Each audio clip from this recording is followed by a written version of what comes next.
Number 292। नाम और नामी अभिन्न, भगवान और उनका नाम अभेद है। उनके रूप, गुण और भाव जैसे असंख्य हैं, उसी तरह उनके नाम भी असंख्य हैं। उनके नाम की शक्ति अमोघ और अनंत है। जिस नाम में भी तुम्हारी रुचि हो, वही नाम लेते जाओ। इसी से वे तुम्हारी पुकार का जवाब देंगे। केवल उनके नाम जप से ही समस्त अभीष्ट पूर्ण हो सकते हैं और उन्हें भी प्राप्त किया जा सकता है। जपात सिद्धि। नंबर 293। किंतु गुरु परंपरा के बिना वस्तु लाभ होने का नहीं है। गुरु परंपरा के द्वारा एक शक्ति धारावाहिक रूप से शिष्य में आती है और फिर उसके शिष्य में जाती है। कल्पनातीत समय से लेकर आज तक इसी प्रकार की नाम की आध्यात्मिक शक्ति विशेष विशेष बीज मंत्र रूप से उनकी कठोर साधनाओं द्वारा केंद्रीभूत होती है। यह मंत्र ही साधक की आशा, आकांक्षा और उसके आदर्श का जीवित प्रतीक है। चित्त को एकाग्र करके उस मंत्र का नियमित जप करने पर उसका महात्म्य प्रत्यक्षीभूत होता है।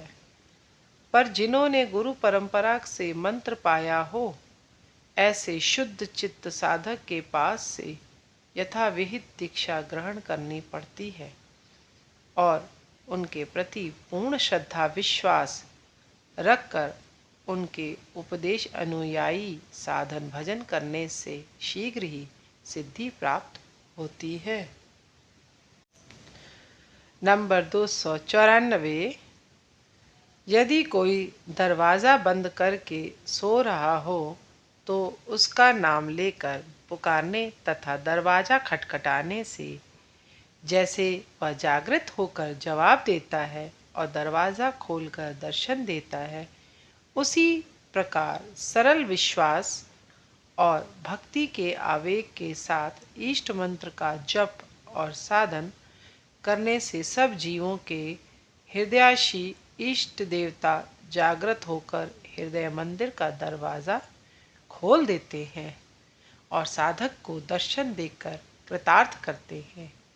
नंबर 295। उनके नाम की इतनी अपार महिमा है कि उनका नाम लेने से पापी पाखंडियों तक का उद्धार हो जाता है। भक्ति रहित आदमी को नाम में रुचि हो जाती है और विषयों से अरुचि हो जाती है, और कुछ साधन भजन न कर सको तो कम से कम उनका नाम स्मरण ही किए चलो।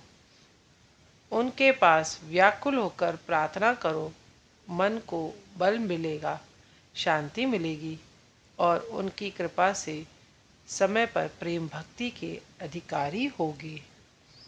नंबर 296। तपस्या 3 प्रकार की है: कायिक, वाचिक और मानसिक। व्रत आदि, कृच्छ साधन और दुखियों की सेवा इत्यादि शारीरिक तपस्या है।